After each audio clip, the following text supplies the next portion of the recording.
تو منافقین جو ہے نا وہ الگ ہو گئے، اور اللہ تعالیٰ نے فرمایا ما کان اللہ لیذر المؤمنین علی ما انتم علیہ حتی یمیز الخبیث من الطیب، اللہ مومنوں کو اس حالت میں ہرگز نہ رہنے دے گا جس میں تم اس وقت ہو، یہاں تک کہ وہ پاک اور ناپاک سے الگ نہ کر دے۔ تو یہ نا جہاد یہ ہوتا ہے، کہتے ہیں نا دوست وہ ہے جو دکھ اور مصیبت کے وقت ساتھ رہے۔ یہ کیا ہوا، خوشی کے وقت تو ساتھ، دکھ کا وقت ساتھ چھوڑ جائے۔ تو اصل پتہ چلتا ہے دوستی کا دکھ کے وقت، پریشانی کے وقت، تکلیف کے وقت، ہے نا ایسے ہی۔ تو وہ ساتھ چھوڑ گیا۔ پھر چھٹا جو سبق ہمیں ملا ہے وہ یہ ہے کہ دیکھیے بچوں پر جہاد فرض نہیں ہے، عورتوں پر، بچوں پر، معذور پر، ہاں جی، لیکن اتنا جذبہ تھا بچوں میں کہ نبی علیہ السلام عبداللہ بن عمر کہتے ہیں کہ ہمیں واپس بھیج دیا گیا کہ آپ جو ہے نا واپس جائیں، کیونکہ ان کی عمر چھوٹی تھی۔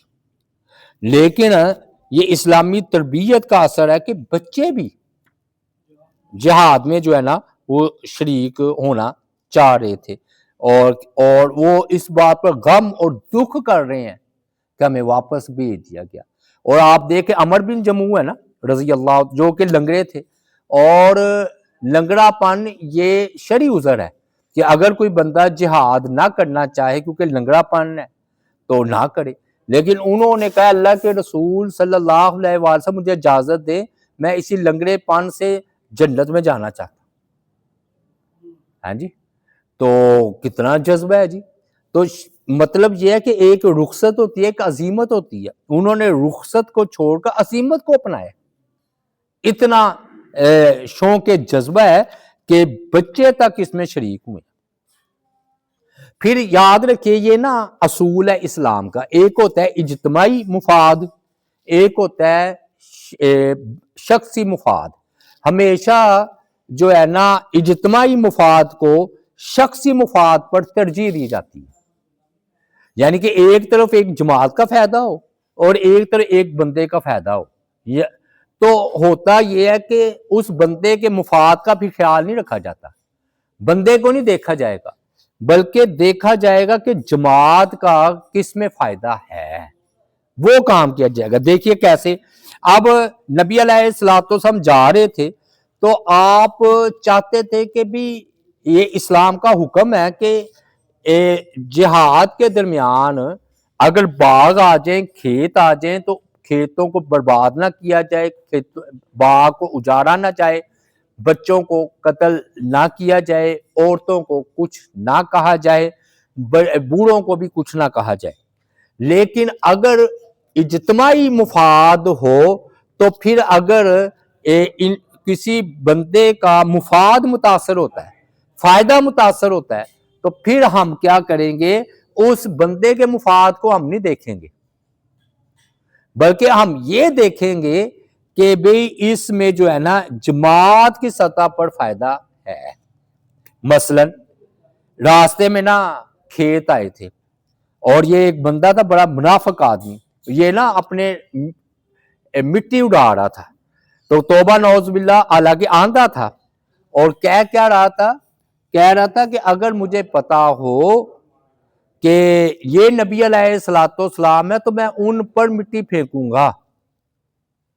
تو نبی علیہ السلام اگر دوسرے راستے سے جاتے تو وہ پھر جو ہے نا پورا لشکر دشمن کی نگاہ میں آ جانا تھا، تو آپ صلی اللہ علیہ وآلہ وسلم نے پھر کھیتوں کے راستوں سے گئے ہیں، حالانکہ وہ کھیت برباد ہو گیا صحابہ کرام کے لشکر کو چلنے کی وجہ سے، لیکن وہ ایک بندے کا نقصان تھا اور پوری جماعت کا فائدہ تھا، ایک بندے کا نقصان تھا اور پوری جماعت کا فائدہ تھا۔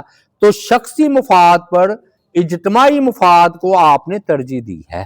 اس کی دوسری مثال لے لیں، بچوں کو قتل کرنے کا حکم نہیں، لیکن اگر کوئی بچوں کو ڈال یا عورتوں کو ڈال بنا کر مسلمانوں کا قتل عام کرنا چاہے تو پھر ادھر حکم ہے کہ آپ کے جو ایک دو بچے ہیں یا مسلمان ہیں جو دو چار ان کے ہاتھ میں ہیں، اور وہ ان کو ڈھال بنا کر آپ کو اجتماعی نقصان پہنچائیں گے تو پھر آپ ان بچوں کی قربانی دے دیں، مسلمان عورتوں کی، بچوں کی، کیونکہ انہوں نے ڈھال بنا کر انہوں نے پورا آپ کے لشکر کو نقصان پہنچانا ہے۔ میں بات سمجھا پا رہا ہوں کہ نہیں؟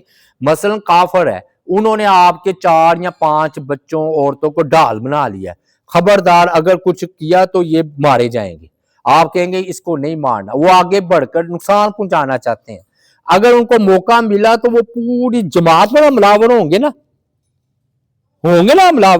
تو پھر یہ حکم ہے کہ بچوں کو، عورتوں کو بھی جو ہے نا پھر نہیں دیکھا جائے گا۔ اور آپ کو پتہ ہے کہ غزوہ خیبر کے موقع پر آپ صلی اللہ علیہ وآلہ وسلم جس کے پیچھے یہودی چھپ سکتے تھے، یعنی کہ وہ درخت وہ کٹوا دیے تھے، کیوں؟ کیونکہ انہوں نے پھر ان درختوں کے پیچھے چھپ کر مسلمانوں کو کیا کرنا تھا؟ نقصان پہنچانا تھا۔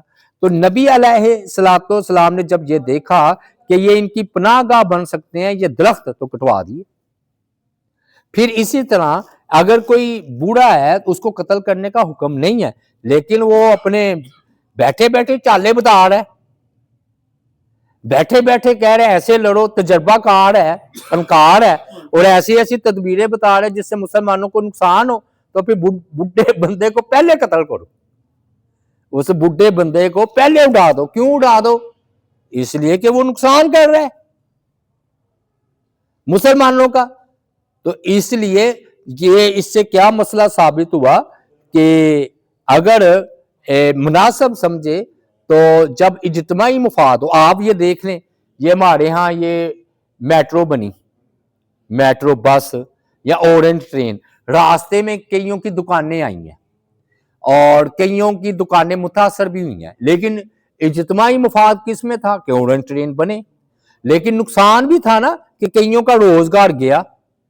دوسرا دیکھ لیں کہ آپ انہوں نے پھر کیا کیا کہ راستے میں جو بھی آئی ہیں دکانیں ان کو اڑا کر رکھ دیا تاکہ اجتماعی طور پر عوام کو جو ہے نا اورنج ٹرین کا اور میٹرو بس کا فائدہ حاصل ہو۔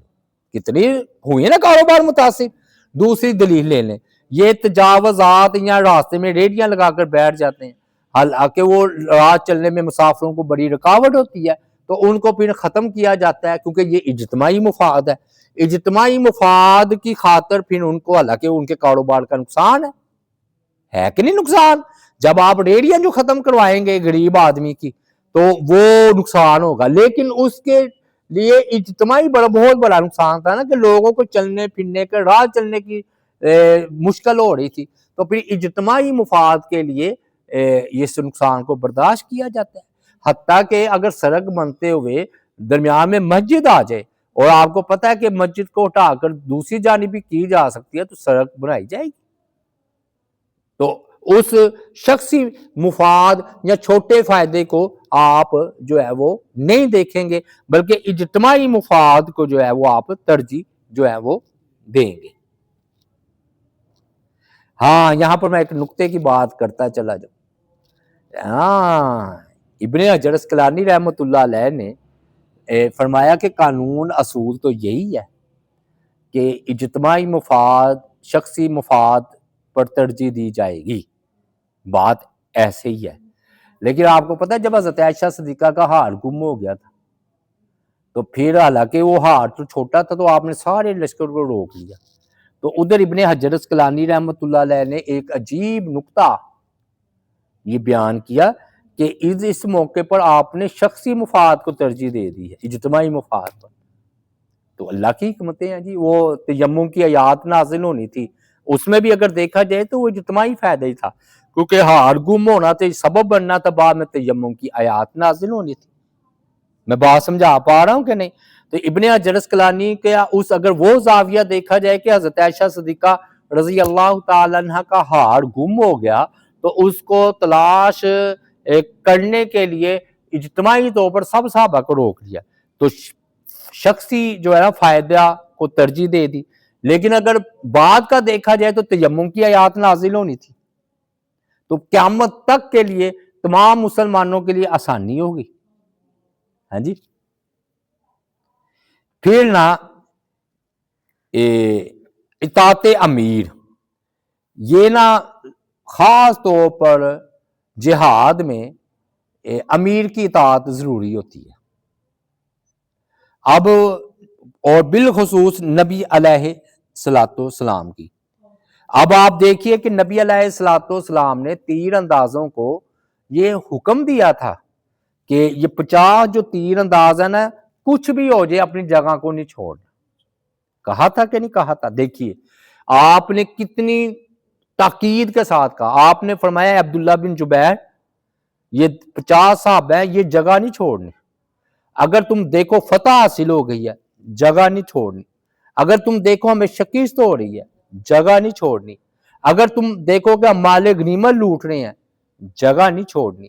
اگر تم یہ دیکھو کہ ہمیں پرندے تک چکر لے گئے ہیں تو پھر بھی جگہ نہیں چھوڑنی. اب آپ خود اندازہ لگائیں، خود اندازہ لگائیں کہ کتنی نبی علیہ الصلوۃ والسلام نے تاکید کی ہے کہ تم نے اے عبداللہ بن جبیر یہ جگہ نہیں چھوڑنی، اور چھوڑ دی انہوں نے. اور کتنا بڑا نقصان ہوا. تو ہمارے ہاں کہتے ہیں کہ مریض کو ڈاکٹر کی بات ماننی چاہیے. میو اسپتال کے جو بیڈ پر لیٹا ہوا ہے اپنی عقل چلائے گا کہ ڈاکٹروں کے مطابق چلے گا؟ اچھا فوج کا بھی یہی ہے، وہ کہتے ہیں دماغ اٹھا کر باہر رکھو، سوچنا پچھلے والوں کا کام ہے، جب تمہیں کہے کود جاؤ تو کود جانا، وہ کہتے ہیں. اور یہ دیکھیے اللہ تعالیٰ نے فرمایا یا ایھا الذین آمنوا اطیعوا اللہ واطیعوا الرسول واولی الامر منکم، کہ اے ایمان والو تم اللہ کی اطاعت کرو اور اس کے رسول صلی اللہ علیہ وآلہ وسلم کی اطاعت کرو، ان لوگوں کی جو تم میں صاحب امر ہے، یعنی کہ انتظامیہ کی.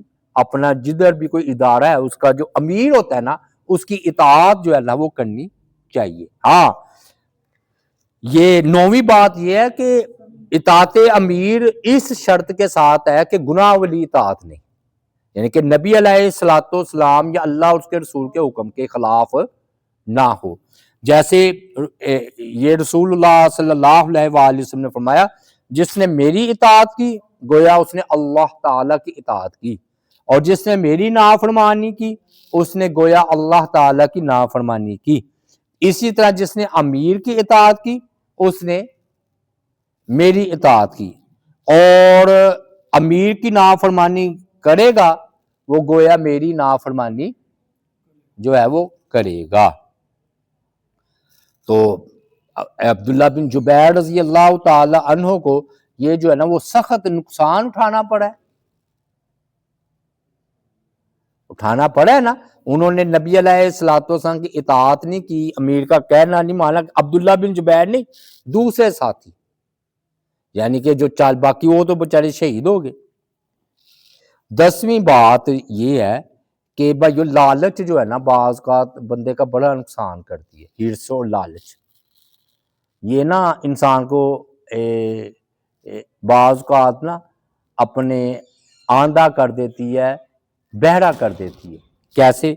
وہ جب آپ نے فرمایا نا کہ کچھ بھی ہو جائے تو نہیں اترنا، تو 40 جو تھے نا 40 صحابہ، انہوں نے کہا فتح ہو گئی ہے، مال غنیمت لوٹا جا رہا ہے، تو اب ہم جائیں. عبداللہ بن جبیر رضی اللہ تعالیٰ نے روکا ہے، لیکن انہوں نے کہا مال غنیمت مال غنیمت. اور اللہ تعالیٰ کی ذات پاک نے اسی بات کو اس طرح ارشاد فرمایا منکم من یرید الدنیا ومنکم من یرید الآخرہ، تم میں سے کچھ لوگ دنیا کو چاہتے تھے. اور دنیا کیا ہوتی ہے جس کا مفہوم اس مقام پر سمجھ لیں، ہر وہ چیز دنیا جو گناہ ہو. اور فرمایا تم میں سے کچھ لوگ آخرت چاہتے تھے، یعنی کہ کچھ لوگ جو 40 تھے نا وہ تو نیچے اتر آئے جی مال غنیمت مال غنیمت. تو اللہ تعالیٰ نے فرمایا یہ تم نے دنیا چاہی ہے، دنیا کو چاہا ہے، اور فرمایا تم کچھ اس میں آخرت کی خواہش جو ہے نا وہ رکھتے تھے. اور یہ ہو سکتا ہے اصل میں نا یہ دنیا کی محبت تو یہ انسان پر چھا جائے نا تو بڑا نقصان ہوتا ہے، جس طرح غزوہ احد میں جو ہے وہ ہوا ہے. دوسرا جی کہ دنیا کی زندگی نا فرمایا کہ تمہیں دھوکے میں نہ ڈالے، یہ دنیا ہی تھی نا.